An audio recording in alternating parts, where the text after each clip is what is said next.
4 years and doing 100 lengths. How do I up my stamina? I've always just said put the miles in, I think, Initially, don't get too bogged down about if you're doing enough sort of sprint work or enough.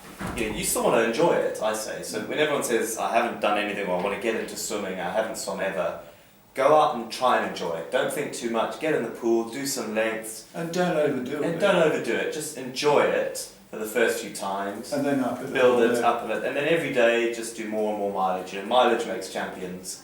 Once you get to a certain level, then you want to start maybe thinking about your strength training.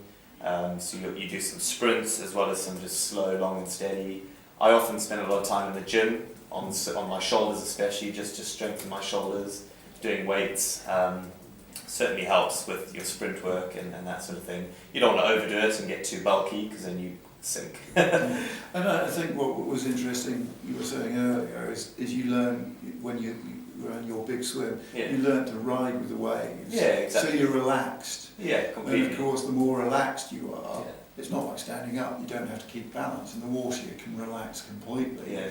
You don't use any energy when you're relaxed. Completely. And you're not fighting yourself as you're recovering. Exactly. So, fun enough, by relaxing, it's not that your stamina is going up, but your efficiency. It's becoming more efficient. Yeah, and that, I would say once you start enjoying it, I would possibly go and see someone about getting your style down. Yeah. Just from experience, I didn't have enough style training at the beginning. I wish I had.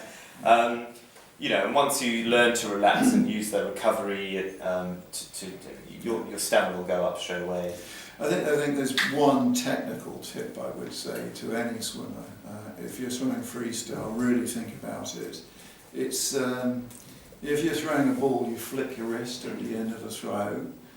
If you don't, the ball doesn't go very far.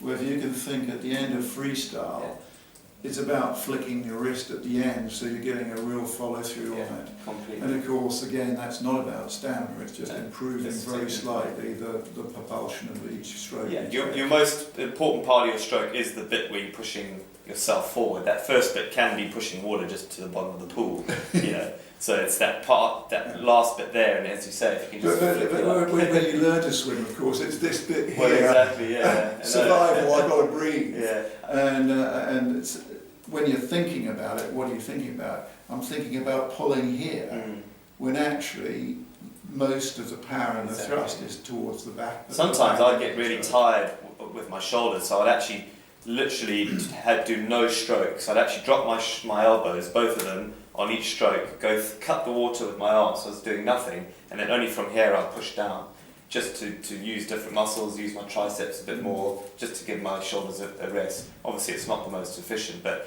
you often find that just that part there will still give you 80% of your speed and your distance, but help you recover on certain bits. So, I'm not sure that Michael Phelps would agree. No, not when you're trying to sprint 100 metres. No, but absolutely, the main bit, the main kind of thrust